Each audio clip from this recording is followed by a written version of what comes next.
जय हिंद दोस्तों, स्वागत है आपका अपने इस ऑनलाइन प्लेटफॉर्म एग्जाम हब पर। आइए हम लोग आज करंट अफेयर से संबंधित कुछ महत्वपूर्ण क्वेश्चन को लगाएंगे।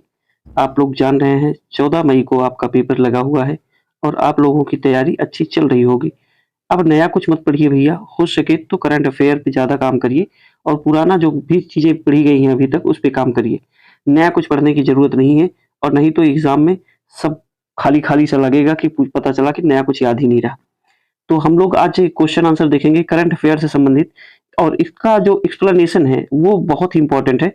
आप लोग अच्छे से करिएगा, एक-एक करके हम चीज़ों को देखेंगे। तो चलिए शुरुआत करते हैं। हम कोशिश करेंगे कि ऑप्शनों को डिस्कस किया जाए और यहाँ सिर्फ करंट अफेयर पढ़ा जाएगा। ये नहीं कि करंट अफेयर के साथ पढ़ रहे हैं स्टैटिक जीके, तो सिर्फ स्टैटिक जीके ही याद रहता है, करंट अफेयर वगैरह कुछ याद नहीं रहता है। तो हम लोग सिर्फ करंट अफेयर पे काम करेंगे। आप लोग कोशिश करिए क्वेश्चन का आंसर देने की और अगर आपको क्लासेस अच्छी लगे तो लाइक, शेयर, सब्सक्राइब करते रहिए। चलिए शुरुआत करते हैं। पहला क्वेश्चन है, विश्व की सबसे ऊंची शिव प्रतिमा का अभी हाल ही में कहां पर लोकार्पण किया गया? किसकी पूछ रहा है? सबसे ऊंची शिव प्रतिमा कहां पे लोकार्पण किया गया है ये आपको बताना है। ऑप्शन है राजस्थान, उत्तर प्रदेश, कर्नाटक और तमिलनाडु। हम लोग थोड़ा जल्दी से देखेंगे। इसका जो राइट आंसर है वो क्या होगा? राजस्थान। राजस्थान के राजसमंदर में ये चीजें हुई हैं। एक्सप्लेनेशन देख लेते हैं थोड़ा सा हम इसके बारे में।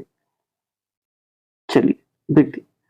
राजस्थान के राजसमंद के नाथ द्वार में स्थापित विश्व की सबसे ऊंची शिव प्रतिमा का लोकार्पण किया गया। इस प्रतिमा की ऊंचाई 369 फुट है। कैसे याद करेंगे?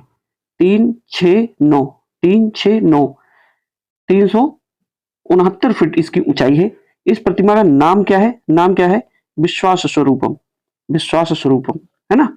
आपको एग्जाम में और एक बार पूछा गया है, डिग्निटी जो मर्यादा पुरुषोत्तम की मूर्ति है, यानी कि कह सकते हैं रामानुजाचार्य की जो मूर्ति है उसका क्या नाम है? Statue of dignity. उसको भी एग्जाम में पूछा गया है। एक और पूछा गया स्टैच्यू ऑफ प्रॉस्पेरिटी, है ना? चलिए, हो सकता है आगे मिले, तो इसको देख लेना है। राजस्थान के राजसमंद के नाथ द्वार में सबसे ऊंची प्रतिमा किसकी? शिव जी की, है ना? शिव जी की। कितनी फुट ऊंची है? 369। क्या नाम है? विश्वास स्वरूपम। विश्वास स्वरूपम शंकर जी में लोग विश्वास करते हैं, विश्वास स्वरूपम। चलिए, ये सब क्वेश्चन एग्जाम में ऐसे ही पूछे जाएंगे डायरेक्ट। अगला क्वेश्चन देखेंगे। हाल ही में कहां पर स्वामी रामानुजाचार्य की प्रतिमा स्टैच्यू ऑफ डिग्निटी मर्यादा मूर्ति का अनावरण किया गया है? 4 ऑप्शन है। कर्नाटक, उत्तर प्रदेश, राजस्थान, मध्य प्रदेश। कर्नाटक, उत्तर प्रदेश, राजस्थान, मध्य प्रदेश। तो इसका जो राइट आंसर है वो क्या है भैया? उत्तर प्रदेश। उत्तर प्रदेश के अयोध्या में स्टैच्यू ऑफ डिग्निटी मर्यादा मूर्ति का अनावरण किया गया है। चलिए एक्सप्लेनेशन देख लेते हैं। स्वामी रामानुजाचार्य की किसकी मूर्ति है भैया? रामानुजाचार्य की प्रतिमा स्टैच्यू ऑफ डिग्निटी मर्यादा मूर्ति का अनावरण उत्तर प्रदेश अयोध्या में किया गया है। अच्छा, दूसरा ऑप्शन क्या था इसमें? कर्नाटक। कर्नाटक के बेंगलुरु में ये भी इंपॉर्टेंट है। नाथ प्रभु कैपा कैपा गोंडा की 108 फीट ऊंची कांस्य प्रतिमा का अनावरण किया गया है। इसे स्टैच्यू ऑफ प्रॉस्पेरिटी अगर पूछे तो क्या है भैया? ये बेंगलुरु में है। अगर पूछे स्टैच्यू ऑफ डिग्निटी तो ये अयोध्या में है। कहाँ है? अयोध्या में। और अगर पूछे विश्वास स्वरूपम, वो कहाँ है? तो राजस्थान में। ये तीनों आप लोग याद रखिएगा। स्क्रीनशॉट लेना चाहें तो ले सकते हैं। चलिए अगला क्वेश्चन देखेंगे। हम ऑप्शनों को डिस्कस करते हुए चलेंगे और ज्यादा से ज्यादा कंटेंट आपको कम समय में देने का पूरा प्रयास करेंगे। लगाइए भैया, बहुत ही इंपॉर्टेंट क्वेश्चन है। हाल ही में प्यूमा इंडिया ने किसे अपना ब्रांड एम्बेसडर नियुक्त किया है? प्यूमा इंडिया ने किसे अपना ब्रांड एम्बेसडर नियुक्त किया है? 4 ऑप्शन है। अनुष्का शर्मा, प्रसून जोशी, पंकज त्रिपाठी, बुलबुल पंजारे। चलिए, आप लोगों ने पढ़ा होगा, तो इसका जो राइट आंसर है अनुष्का शर्मा, विराट कोहली, आप लोग जानते होंगे। और ये तीनों लोगों के बारे में भी हम लोग थोड़ा थोड़ा जान लेते हैं। चलिए, अब देखिए ये एक्सप्लेनेशन बहुत इंपॉर्टेंट है। हाल ही में प्यूमा इंडिया ने अभिनेत्री अनुष्का शर्मा को अपना ब्रांड एम्बेसडर नियुक्त किया है। प्यूमा इंडिया की ब्रांड एम्बेसडर कौन है? अनुष्का शर्मा। प्रसून जोशी ऑप्शन में एक थे। प्रसून जोशी को उत्तराखंड सरकार ने अपना ब्रांड एम्बेसडर नियुक्त किया है। अगला पॉइंट है पंकज त्रिपाठी जी से। पंकज त्रिपाठी को चुनाव आयोग ने अपना ब्रांड एम्बेसडर नियुक्त किया है। बुलबुल पंजारे की बात करें तो एशिया की पहली मूक बधिर नर्स है ये। कौन? बुलबुल पंजारे। इनको जो है इंदौर शहर की स्वच्छता ब्रांड एम्बेसडर नियुक्त किया गया है। इंदौर शहर की स्वच्छता ब्रांड एम्बेसडर नियुक्त किया गया है बुलबुल पंजारे। अब ये 4-5 क्वेश्चन आपको इकट्ठा मिल रहे हैं, ना कि एक क्वेश्चन करा के 14 घंटा मोबाइल देखा जाए, 13 मिनट में 2 क्वेश्चन कराया जाए, ऐसा नहीं है। आपको कम समय में ज्यादा से ज्यादा कंटेंट देने की पूरी कोशिश की जा रही है। आप लोग भी थोड़ा सा सपोर्ट करेंगे चैनल का, छोटा चैनल है जरूर लेकिन कंटेंट आपको अच्छा मिल रहा है, थोड़ा सा सपोर्ट करेंगे तो हमको भी थोड़ा सा मोटिवेशन मिलेगा। चलिए, इसमें सब इंपॉर्टेंट है। अब क्या बताएं कि कौन सा याद रखना है कौन सा नहीं। प्रसून जोशी को भी याद रख लीजिए, प्यूमा इंडिया अनुष्का शर्मा को याद रख लीजिए, पंकज त्रिपाठी को याद कर रखना ही है, बुलबुल पंजारे एशिया की पहली मूक बधिर नर्स, ये इंपॉर्टेंट है। अगर आप चाहें तो इसको बहुत इंपॉर्टेंट लगा सकते हैं। इंदौर शहर की स्वच्छता ब्रांड एम्बेसडर नियुक्त की। चारों को हमने देख लिया है, अगर आप चाहें तो स्क्रीनशॉट ले सकते हैं। अरे भैया, यही 4 ही नाम तो थे इसमें। देखिए, अनुष्का शर्मा, प्रसून जोशी, पंकज त्रिपाठी, बुलबुल पंजारे, तो इन्हीं के बारे में हमने बात की। अगला क्वेश्चन देखेंगे हम लोग। चलिए लगाइए। 11 दिसंबर 2022 को प्रधानमंत्री मोदी जी द्वारा कितनी राष्ट्रीय आयुष संस्थानों को राष्ट्र को समर्पित किया गया है? 3, 4, 5, 6, बताइए। इसका जो राइट आंसर है वो क्या होगा? 3 होगा। 3 होगा। कौन कौन से हैं वो भी देख लेते हैं। चलिए, 11 दिसंबर 2022 को प्रधानमंत्री मोदी जी द्वारा 3 राष्ट्रीय आयुष संस्थानों को राष्ट्र को समर्पित किया गया। कौन कौन है? अखिल भारतीय आयुर्वेद संस्थान गोवा, अखिल भारतीय आयुर्वेद संस्थान गोवा, राष्ट्रीय होम्योपैथिक संस्थान दिल्ली, राष्ट्रीय यूनानी चिकित्सा संस्थान गाजियाबाद। ये तीनों नाम पूछ सकते हैं, आप कैसे याद रखेंगे? चलिए, मान लेते हैं कि ये एक फिगर बनाते हैं, ये है भारत, तो ये है गोवा। गोवा में कौन सा है? अखिल भारतीय आयुर्वेद संस्थान गोवा। उसके बाद राष्ट्रीय होम्योपैथी संस्थान कहाँ है? ये दिल्ली, यहाँ मान लेते हैं दिल्ली। और उसके बाद राष्ट्रीय यूनानी चिकित्सा संस्थान गाजियाबाद। गाजियाबाद कहाँ है? यहाँ है, उत्तर प्रदेश का जिला है गाजियाबाद, पश्चिमी उत्तर प्रदेश में है। गाजीपुर मत करिए, गाजीपुर यहाँ उत्तर प्रदेश के पूर्वी जिले में आता है, तो याद होगा। अखिल भारतीय आयुर्वेद संस्थान कहाँ? गोवा में, गोवा में। उसके बाद राष्ट्रीय होम्योपैथी संस्थान दिल्ली में, और राष्ट्रीय यूनानी चिकित्सा संस्थान गाजियाबाद में। ये तीनों पूछा जाएगा भैया, है ना, मिलाने के लिए दे दिया जाएगा, तो थोड़ा याद रखिएगा इसको। चलिए, अगला क्वेश्चन देखेंगे हम लोग। 12 जनवरी 2023 को कहां पर राष्ट्रीय युवा सम्मेलन किया गया?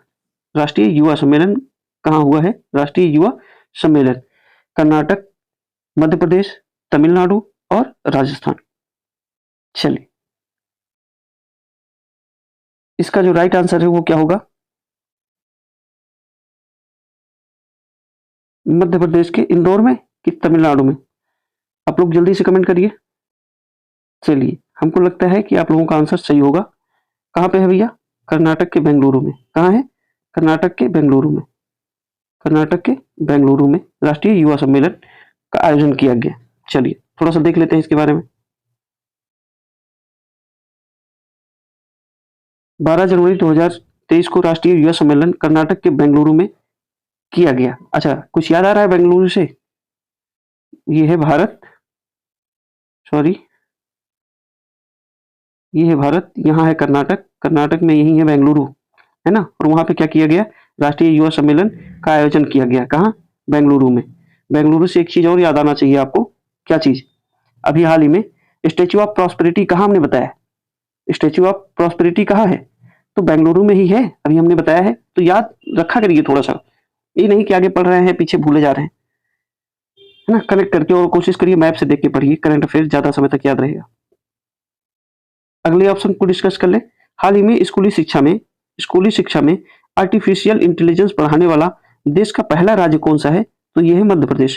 क्या है? मध्य प्रदेश। ये कहां से लेके आ गए हम? तो भैया ऑप्शन है ना एक ठो, मध्य प्रदेश, कर्नाटक के बाद मध्य प्रदेश, तो मध्य प्रदेश को भी थोड़ा सा हम डिस्कस कर ले रहे हैं, इंपॉर्टेंट है। आर्टिफिशियल इंटेलिजेंस पढ़ाने वाला देश का पहला राज्य कौन सा है? तो मध्य प्रदेश है। कहाँ? स्कूली शिक्षा में एडवांस है एआई, आर्टिफिशियल इंटेलिजेंस पढ़ेंगे बच्चे, दिमाग तेज होगा। चलिए अगला क्वेश्चन लगाइए। आयुष्मान भारत स्वास्थ्य कार्ड बनाने में कौन सा राज्य या केंद्र शासित प्रदेश देश में शीर्ष पर रहा है? शीर्ष पर रहा है। अभी हाल ही में एक रिपोर्ट जारी की गई, उस रिपोर्ट की बात की जा रही है। बताइए कौन सा है राज्य? राज्य है या केंद्र शासित प्रदेश है?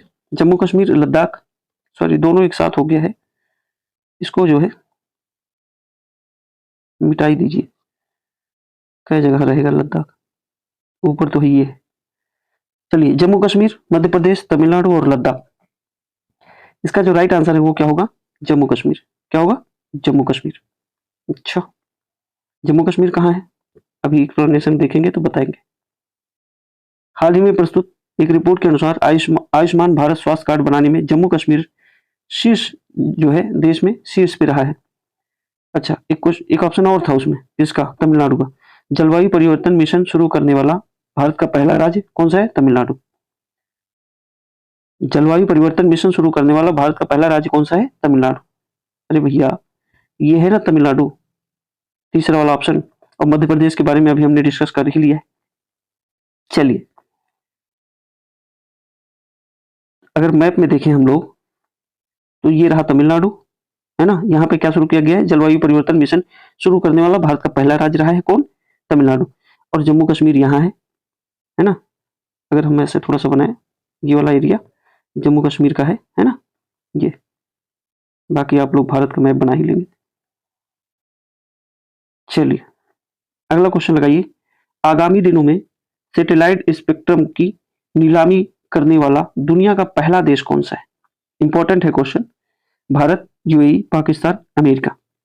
4 ऑप्शन है आपके पास, आप लोग समझ ही गए होंगे। इसका जो राइट आंसर है वो भारत है। भारत है। चलिए देखते हैं इसके बारे में थोड़ा सा। आगामी दिनों में सैटेलाइट स्पेक्ट्रम की नीलामी करने वाला दुनिया का पहला देश बना है भारत। और दूसरे ऑप्शन की बात करें, हाल ही में बंगाल की खाड़ी में समुद्री तूफान मंडोस है ना। मंडोस नामकरण किसके द्वारा दिया गया? तो यूएई के द्वारा। ये है भारत, ये है बंगाल की खाड़ी, ये है बंगाल की खाड़ी। यहाँ पे आया है तूफान, नाम क्या है? मंडोस। मंडोस है ना, नाम किसने दिया है? यूएई ने, संयुक्त अरब अमीरात। यहाँ पे है एक देश संयुक्त अरब अमीरात, है ना, खाड़ी देश। चलिए इसी ने नाम दिया है, क्या नाम दिया है? मंडोस। चलिए मुझे लग रहा है कि चीजें समझ में आ रही होंगी आपको। अगर क्लासेस अच्छी लग रही हो तो लाइक शेयर सब्सक्राइब करते रहिए भैया, है ना। सपोर्ट करेंगे चैनल को तो हमको भी थोड़ा सा अच्छा लगेगा, और बाकी आपको चीजें अच्छी प्रोवाइड कराने की पूरी कोशिश की जाएगी। चलिए, भारत की अध्यक्षता में G20 शिखर सम्मेलन 2023 में आमंत्रित देश G20 सदस्य देशों के अलावा निम्नलिखित में से कौन नहीं है? कौन नहीं है? चलिए बताइए, ये वेरी वेरी इंपॉर्टेंट क्वेश्चन है, पूछा जाएगा। 4 ऑप्शन है, मिस्र, मॉरिशस, नाइजीरिया और श्रीलंका। कौन शामिल नहीं है? ये ध्यान दीजिएगा, पूछ रहा है कौन शामिल नहीं है। तो इसका जो राइट आंसर है वो श्रीलंका होगा। क्या होगा? श्रीलंका इसमें शामिल नहीं है। बाकी ये तीनों देश हैं, 3 नहीं है, 9 है कुल। 9 को देख लेते हैं हम लोग, क्योंकि पूछा जाएगा। ये 4 दे देगा, पूछेगा इनमें से कौन नहीं है, या पूछेगा 3 गलत दे देगा और 1 तो सही देगा, उसमें पूछेगा कौन है ना। तो देख लेते हैं हम, क्यों अवसर छोड़े। ये अंतिम अवसर मान के चलिए कि अब जीना और मरना है। 14 तारीख तक हमें कुछ नहीं करना है, सिर्फ पढ़ना है, खाना है, सोना है। अगर पढ़ाई नहीं हुई तो ना खाना खाया जाएगा ना सोया जाएगा। एकदम झोंक दीजिए अपने आप को और अच्छे से तैयारी करके रिवीजन करके जाइए और जम के पेपर दे के आइए। चलिए, भारत की अध्यक्षता में G20 शिखर सम्मेलन 2023 किसकी अध्यक्षता में? भारत की अध्यक्षता में। आमंत्रित देश जो है G20 सदस्य देशों के अलावा कौन कौन है? मॉरिशस है। याद करने के लिए हमने थोड़ा आसान बना दिया है। मॉरिशस है, मिस्र है। मॉरिशस है। अगर हम मैप बनाए, मैप कैसे बन पाएगा?